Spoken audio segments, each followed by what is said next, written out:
To this day, I still cannot comprehend what happened in that old, godforsaken town of Angel Lake. The fear and horror one felt going there was already severe enough, but what my friend and I witnessed and experienced is something I wouldn't dare wish on anyone else. We are still shaken by it, and even hearing the name Angel Lake makes us shudder with regret and loathing of that place. Often, I have night terrors from the dreaded thing I saw there. None of this started due to some morbid curiosity or some sort of legend tripping we wanted to take part in. In fact, all of this happened just because my friend and I were curious. I was a student who had an appreciation for anthropology and history, while my friend was a passionate lover of folklore and mythology. We both bounced various factoids of knowledge about what we specialized in. We also shared a taste for the macabre, so we often did our own research into darker and mysterious subject matters, such as Roanoke Island's lost colony or the hideous murders that took place in Hinterkaifeck.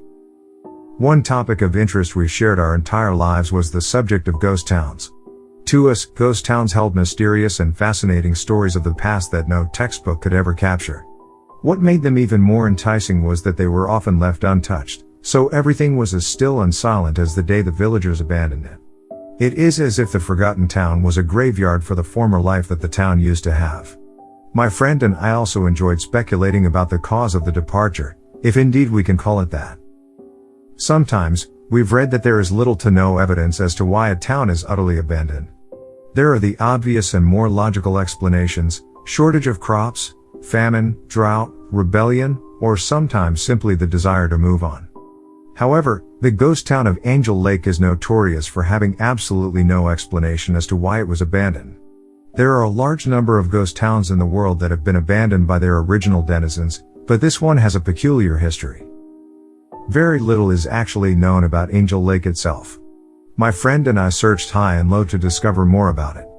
Other than a few online articles and one or two history books, the most that has been said about it is that it was founded sometime in the 1800s, that the town is named after the lake that it is located on, and that it was mysteriously abandoned in 1936. It's also unknown what truly happened to the people who lived there, because it seems they had just disappeared from history. No one ever figured out what happened to them or why the people suddenly left it. What little we've read detailed the so-called logical possibilities, but it also highlighted the more curious aspects. It's believed that dark occult practices had gone on there for centuries, and that may be the cause of the elusive disappearances and subsequent abandonment. What is known in recorded history is that the area was shunned by the indigenous people of the area. Tales of evil essences dwelling there were frequently recited amongst themselves. Spanish explorers who visited the region also briefly wrote accounts of strange and frightening happenings in the area. So much so that they called the place El Lago de los Diablos, or the Lake of Devils, due to the strange and sometimes horrifying occurrences that happened. They never truly described what had happened that led them to leave it. The Spaniards found it so frightening that they quickly abandoned the place for hundreds of years, until it was renamed Angel Lake by English-speaking settlers, who learned of the name and changed it due to it offending their religious views. Stirred by this strange tale, and being lovers of history and folklore, my friend and I decided to travel to Angel Lake to explore it and perhaps discover why the folks of the place had moved elsewhere. It wasn't too far from our hometown, so it was possible to make it in a few hours. We would end up regretting that decision for the rest of our lives. This foolish decision did not come from just the urge to explore. We had planned on taking a few snapshots of old artifacts and perhaps touring the old, decaying buildings. What awaited us is nothing I can truly explain to this day, nor is it something I wish to relive again. I would highly advise anyone to steer clear of Angel Lake and let it rot. It is a breeding ground for nightmares and evil, and I wouldn't dare wish this experience on anyone else. During the drive, my friend and I eagerly discussed our theories about the eerie Angel Lake. Being students, we were trained to study and analyze situations with rationality and critical thinking. Naturally, we were willing to take anything with supernatural qualities attributed to it with a grain of salt. Between the two of us, however, my friend was the more superstitious. It wasn't in the sense of him reading and following horoscopes or believing in magical horseshoes or anything ridiculous like that. Instead, he seemed to believe that not everything had a truly scientific explanation and that there were many things in this life that the scientific method alone couldn't explain, no matter how much we wanted to. But after I explain what we have seen, I don't think either of us can truly choose to believe anything rational anymore, whether it be scientific or otherwise. The further we drove on, the more decrepit and strangely silent the place seemed to get. In fact, at one point, I rolled down the window only to hear nothing but the deathly silence of the area. If any animals were making noises, they were hardly detectable, other than a brief rustling of grass. We had traveled during the late afternoon hours so that by the time we arrived at Angel Lake, it would be evening. I can say now that this turned out to be our gravest mistake, along with even daring to travel to this accursed city. We did it for the sake of creating a foreboding and haunting atmosphere, but what an idiotic move. It wasn't until we were close by that we suddenly began to feel the true loneliness and isolation of this old town. Miles and miles of road stretched on, and with each mile, the road became less maintained and cared for. We drove past forgotten valleys and shadowy mountains, and the grass became unkempt and overgrown. Eventually, we began to spot unpleasant little ancient rundown cottages here and there, scattered around the now dirt roads. Our vehicle rocked violently against the bumpy and ragged path. We became excited as a few of these old cabins appeared authentic and rustic, perhaps dating back to the 19th century. I quickly snapped a few pictures of it with my phone. These must have been folks who decided to have a simple life during that time and not move into the industrialized portion of Angel Lake. At one point, my friend had no choice but to park the car, and we had to continue our travels on foot, seeing that the path had become too difficult to traverse by driving. The moment we shut the doors of our car, we immediately felt the atmosphere of decay.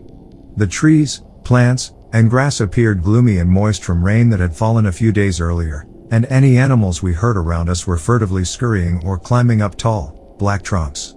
The ground was very muddy, and we could hear the faint twittering of unknown birds in the distance. Finally, our eyes landed on a small, dark town located at the end of this virgin forest. Originally, I'd thought we'd be thrilled to explore this age-old town and investigate what had happened to it. But for some reason, both my friend and I felt hesitant to step inside. As outlandish as this sounds, we felt a sort of unwanted presence emanating from it. The more we gazed at it, the more we felt slightly afraid. I did my absolute best to hide it, and I noticed my friend's fears because he was as fretful about entering as I was. He turned to me and asked if I was coming along and what I was waiting for. I lied and made up the excuse that I was simply observing the town. We both exchanged unsettled laughs and went in as if we were both untroubled. The streets were filled with old architecture and desolate houses. There were still signs from old shops hanging up, and the residential homes still had wooden furniture on their verandas. It felt so strange to be here. Often, when we walk through neighborhoods, we often expect to see the windows lit up or people walking down the road. But here, it felt so empty and forlorn. It was very unnerving to imagine what had caused this little place to be forgotten. We knew we could go inside any of these buildings that we liked and rummage through the things they contained, but there was something curious about these houses that left us feeling fearful of them. It was as if there were things still dwelling here, hiding in the darkness, waiting for someone to enter it. It sounds silly, yes, but it felt that way. The fact that the sun had gone down and the sky was beginning to darken made it seem even more grim and devoid of life. As we marched our way through the dead streets, we snapped more photos, pointed out the little stores and houses we found interesting, and remarked on their archaic appearances. I believe that, secretly, my friend was pointing at places and objects just to fool me into thinking he wasn't afraid, but the truth is, it was so powerful I could sense it. We were both very afraid, and I believe we both began to regret coming here at this late hour. Regardless, there was something that enticed my curiosity, and I simply had to search it. It was an old rectangular building in the town's plaza. The sign on top of it read, Angel Lake Newspaper Agency. I pointed it out, and my friend became excited as well. Inside, there would surely be valuable sources of information revealing how life was here and perhaps shed light on some of the citizens and its history. We both pushed open the decrepit old door, and entered the small office-like space, and stared in complete amazement at the old tables, typewriters, and file cabinets that were knocked over and scattered all over the room. We instantly began scavenging through old papers and furniture. We found numerous unfinished newspaper articles detailing the events going on in the nation and many tidbits of local news during the 1930s. It was evident from this that the journalists who were writing these must have gotten up and left suddenly. It left us with a slight unnerving feeling as we continued to look through everything. I then ventured inside another room, and I believe this to have been the editing room. There were numerous front-page articles taped to the walls and 2 windows looking out into a large tarn. The tarn was Angel Lake itself, which this town was named after. I got to what I believed to be the newspaper editor's desk. There was a large stack of newspapers on top of it, neatly arranged and untouched. I looked back at my friend and saw that he was just tossing papers around and going through the contents of a desk. For a brief second, it felt amazing. I was holding a newspaper that had been published nearly 80 years ago. It still felt as fresh as the day it came off the press. I read the headline, the year being 1936, according to the paper's date, and I felt a pang of fear churn inside of me. It read, "Strange fog spotted in the middle of Angel Lake." As I finished reading those words, my eyes shifted over to the large lake at the window. As I studied it for a moment, the water appeared more shadowy and still than any other lake I'd seen in my life. It had a sort of haunting quietude to it. I then turned my attention back to the newspaper once again and began to read. On October 11th, an unexplainable fog was spotted growing in the middle part of Angel Lake. People say it seemed to have come from nowhere, and witnesses who live nearby claim to hear strange and frightening noises coming from the lake itself. Unexplainable light seemed to radiate from the core of the fog that is building in the water. Local law enforcement and fishermen have attempted to go out and see what the source of this unexplainable mist is, but they claim there seems to be a horrible odor emitting from it that prevents them from getting any closer. At a later date, they will attempt to explore it, at which point, they hope that the terrible scent has subsided. This story had me captivated. As I looked down to read more of the newspapers, I realized that there were more articles about this event. Each article was dated only a few days later from the one I had just read, and I quickly snatched them all up in chronological order. I was both excited and unsettled by what I had just read. The next article said the following: on October 19th, the fog has nearly covered all of the lake, reached the shore, and even extended into the neighboring woodlands. People are beginning to fear that it will enter the town itself. It seems that way, as it is not receding at all but has instead grown thicker. Citizens are complaining to the mayor and other elected officials that the awful scent has begun to disrupt their everyday lives. Furthermore, people continue to claim that bizarre, multicolored strobe light effects flashing inside the mist are making them feel nervous. In the late hours of the night, they claim to hear discordant, hellish noises coming from the direction where the fog is approaching. A public announcement has been made, advising people to stay indoors until the fog has dissipated. I am not normally one to get superstitious or frightened by something like this, especially since I knew that this could have easily been a case of yellow journalism. But what made me begin to get afraid were the circumstances surrounding this old ghost town. It had become abandoned, and everything was left behind, as if something sudden had happened. But what if it wasn't abandoned? What if something horrific happened here? As those thoughts filled my mind, I suddenly looked down at the newspaper I was holding and noticed my hand quivering nervously. I didn't even notice that at first, and I quickly put it down and picked up the next newspaper. This one was dated November 5th. The fog has still not disappeared since it was first spotted on October 19th. The city government is still uncertain about what it is and how to get rid of it. The fog has now reached Angel Lake and has begun to crawl its way onto the streets. Denizens are beginning to disappear under mysterious circumstances. People are claiming that a few of their loved ones have gone outside to stare at the mist and, as if under some sort of hypnosis, went into the foggy depths and never came out. The last thing they'd hear would be their loved one letting out a horrible shriek of terror, and then no trace would be left of them. The bodies of cattle, birds, and various other assorted animals are being discovered dead near the deadly mist. Plants and trees are also beginning to decompose, wither away, and die when the fog approaches them. It is unknown what will be done at this time. At this point, my friend entered the editor's office, and I immediately cried out and dropped the newspaper as he called out to me. He noticed my alarming expression and my demeanor and asked me what the matter was. Trembling, I picked up the newspapers I was holding and read them aloud to him. When I looked back up at him, he was just as pale and terrified as I was. I could see the fear in his eyes, and he too appeared stricken with dread. I saw him nervously make his way over to the window, press both palms against the window pane, and stare out into the lake. I joined him there at the other window. I noticed that the trees and plants around Angel Lake appeared dead, grotesque, and lifeless. It was then that I realized that was giving this strange old town such a haunting feeling.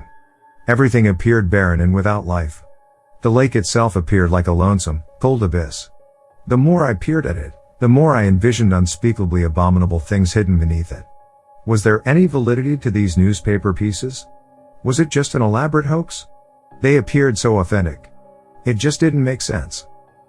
I went back to the desk and picked up the next newspaper. Surprisingly, this newspaper appeared to be the last one that was fully completed.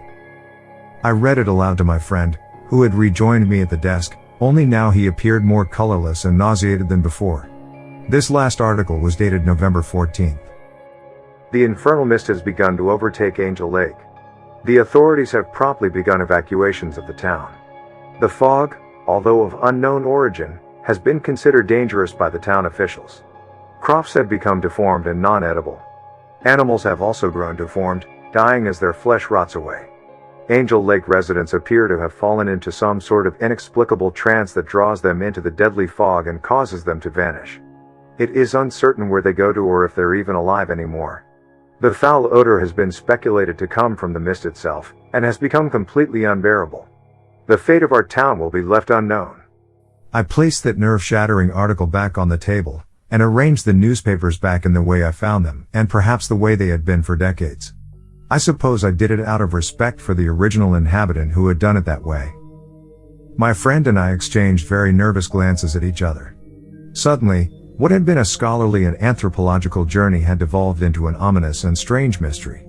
It left us both vexed and with far more questions than answers. I felt myself grinding my teeth in nervousness. My thoughts were muddled by the perplexing accounts I had just read.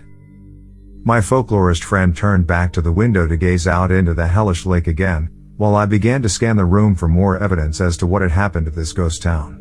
As I was searching through the desks and ground, my eyes suddenly landed on an old typewriter in the corner of the room. It piqued my interest because it seemed to have a half-finished piece of a manuscript of sorts wedged in its platen. Not wanting to touch it, due to me desiring to leave everything as authentic as possible, I stood over the device and read the hardly legible text smeared on it. To my surprise and horror, it seemed to be some sort of note, hastily written up by some unknown typist. It wasn't formally typed to be in a newspaper.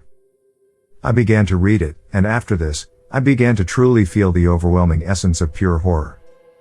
The damned fog is not just vapor. It is a living thing. It is not just taking people. It is eating them. The toxic fumes are killing the flora and fauna. It has some sort of devilish power. It is overtaking Angel Lake. I am leaving this note here to warn anyone who is foolish enough to come here. If you are reading this, get out of Angel Lake now. You absolutely need to. If you wish to stay another moment, may God have mercy on. That was all that was written on the sheet before it abruptly stopped. I just stood there, quaking like a miserable coward at the words on the paper. I felt the slightest noise would make me jump at this point, and I was intoxicated with dread. Then came the horrid shriek of my friend, who was still looking out at that terrible lake. The moment I heard his scream, I stood there frozen with absolute paralyzing fear. I had never felt such a horrible coldness stop every part of my body. Even my breath felt restricted. I heard him calling my name repeatedly and frantically, and the tone in his voice sounded as if he was ready to start sobbing hysterically. I managed to break out of that grip of extreme fear, and I sprinted over to my friend, and I demanded to know what was wrong. All he did, with a terrified expression on his face, was point his finger towards Angel Lake. Before I even looked, I had the feeling of just wheeling around and running out of that demonic town as fast as possible. With the horror beginning to take hold of me, I stared out the window, and I observed the most bizarre and unexplainable phenomenon. I don't think I've ever read or seen footage of something like this. Instead of being fascinated by it, it filled me with a putrid dread and loathing, as I recalled the frightening accounts in the newspaper articles and that final message. It appeared like a milky white fog was beginning to swirl over the tarn's water, but it moved unlike any sort of mist I'd ever seen. It seemed to slither like a giant snake, as if searching for something or some other horrible thing. But what gave this fog a most terrible and bizarre quality was the eerie shifting of colors that flashed vehemently inside of it. It was like multicolored lightning shining furiously inside a storm cloud. The fog seemed to be crawling towards the shoreline at a rapid pace, as if it were intentionally doing it. I just stared at it, mindlessly and wide-eyed. I couldn't figure out if I was too fascinated or too petrified to move a muscle. All I remember was my friend screaming something at me, and I instinctively whirled around and ran along with him, tripping over what I formerly thought were the treasures of this old town. I kicked aside furniture and forcefully shoved open doors.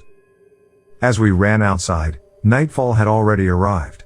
But what added even more fear to this already horrible situation was that, in the air, there was a noxious, vomit-inducing odor that I had never smelled before. The scent was enough to make me cough and gasp, and my eyes water. I covered my face with my sleeve, but even that wasn't enough to block out the grotesque scent. Behind us, strange strobe-like lights began to flash intensely and somewhat menacingly, as if it had located us and had a purpose of catching up to us. This encouraged my friend and I to sprint even faster, and it was near the exit of Angel Lake that we began to hear the strange guttural groaning and nerve-wracking screeching erupting from behind. They sounded like howls, but they weren't like anything on earth. The sounds were enough to drive anyone mad if they heard them long enough. Just as we reached the arboreal area and finally managed to exit that godforsaken town, I dared to turn my head as I continued running for my life. It was there that I spotted the supernatural fog swallowing the entire town, every building from the smallest to the most lofty. For a terrifyingly brief second, I saw a horrible, distorted, giant face in the fog, as if it belonged to some kind of enormous humanoid beast that was staring at us with bulgy, unearthly eyes hungrily. Once my friend and I reached his car, we sped out of there, paying no mind to the speed limits. We drove out of there, grave and quiet from our ghoulish encounter with the unknown. We were so disturbed by that experience that we never truly spoke of Angel Lake again. Whenever a common fog rolls in, I find myself growing very afraid. I am not sure if I am afraid because it reminds me of the mist from that devilish lake, or because I feel that the one coming in will behave in the same way.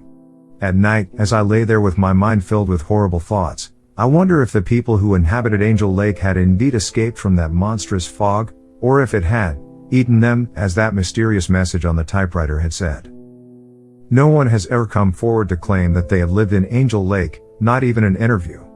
No one has also ever claimed any lineage from there either. It makes me nervous to consider the possibility that the people had indeed vanished within the fog and had not fled. That thought fills me with terror and paranoia. I know I will never live that experience down. I can only hope that no one dares disturb that horrible fog of Angel Lake ever again.